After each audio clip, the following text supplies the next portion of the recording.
Lübnan kökenli İsveçli müzisyen Mahir Zayn ve ABD Dışişleri Bakanı Mike Pompeo, Çin'in Uygur Türklerine yönelik insan hakları ihlallerine tepki gösteren Türk futbolcu Mesut Özil'e destek verdi. Müslüman sanatçı Zayn, Facebook hesabından yaptığı açıklamada Arsenal'de oynayan Türk futbolcu Özil'in Çin'e yönelik tepkisini paylaştığını belirtti.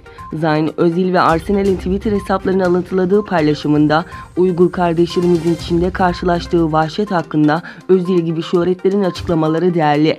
Adaletsizlik karşısında ayağa kalktığın için teşekkür ederim kardeşim ifadelerini kullandı. Bir diğer yandan Pompeo Twitter'dan paylaştığı mesajda Çin Komünist Partisi'nin propaganda medyası Mesut Özil ve Arsenal'in bu sezonki bütün maçlarını sansürleyebilir ancak gerçekler her zaman galip gelecektir ifadelerini kullandı.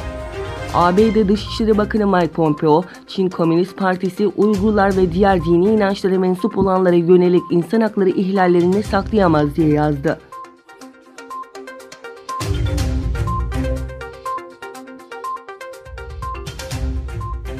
Çin'in Doğu Türkistan'da milyonlarca Uygur'u zorla hapsettiği toplama kampları ile ilgili yeni sızdırılan belgelere göre Doğu Türkistan'ın Çarkılık ilçesinde 82 kişi sözde yasa dışı dini faaliyet yüzünden 10 ila 5 yıl arasında değişen hapis cezalarına çarptırıldı. Özgür Asya Radyosu'nun haberine göre Çarkılık ilçesinde bir fabrikada çalışan Nabi Hoca Ahmet'in dini vaaz vermek suçuyla hapis cezasına çarptırıldığı bildirildi. Onun vaazini dinleyen ikisi kadın 82 Uygur'un da 10 ila 5 yıl arasında değişen hapis cezalarına çarptırıldığı kaydedildi. Hoca Ahmet'in gençleri cinsel içerikli film izlememek gibi konularda uyardığı için toplumsal düzeni bozmak ve devleti parçalamaya kışkırtmakla suçlandığı bildirildi.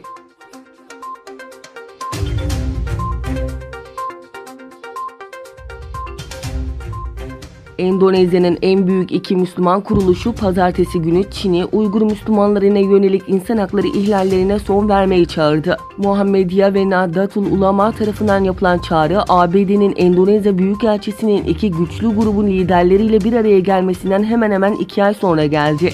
Görüşmede ABD Büyükelçisi'nin bu gruplardan Çin'in Uygurları kitlesel gözaltına almasına tepki göstermesini istediği bildirildi. Muhammediye tarafından yapılan açıklamada Çin hükümeti özellikle Uygur halkına yönelik tüm ihlallerin ne tür bir bahaneyle olursa olsun durdurmalı denildi.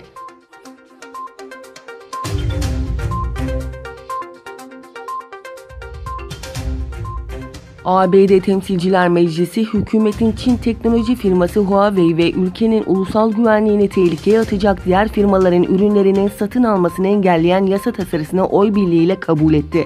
Yasa tasarısının bu hafta oylanmak üzere Senato'ya gitmesi bekleniyor. Çinli teknoloji firması Huawei, Mayıs ayında ulusal güvenlik tehdidi gerekçesiyle ABD tarafından kara listeye alınmıştı.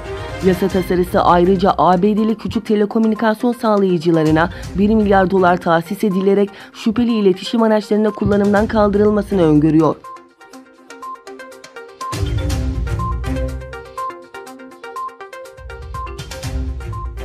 İki sene önce suya indirilen ve geçen yıldan bu yana da seyir testleri süren uçak gemisine Shandong adı verildi. Çin, Shandong adını verdiği ilk yerli uçak gemisini hizmete soktu. Çin Merkezi Televizyonu'nun haberine göre Shandong uçak gemisinin Çin Ulusal Halk Kurtuluş Ordusu donanmasına teslimi için ülkenin Hainan eyaletine bağlı Sanya kentinde bulunan bir limanda tören düzenlendi. Çin Devlet Başkanı Xi Jinping'in de katıldığı törende gemiye Shandong adının verildiği duyuruldu.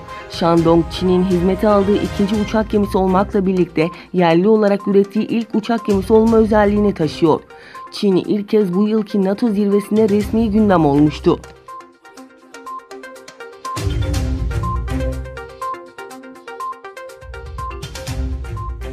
Pakistan'da 1999 yılında darbeyle göreve geldikten sonra 2008'e kadar ülkeyi yöneten Pervez Müşerref, İslamabad kentindeki mahkemede vatana ihanet davasında idama mahkum edildi. Darbeyle 1999'da iktidara gelen, 2001'de Cumhurbaşkanı olan ve yasalara göre görev süresi 2007 yılında dolan Müşerref, görevinin uzatılmasını isteyince siyasi partiler Anayasa Mahkemesi'ne Müşerref'i görevden alması için 6 başvuru yaptı.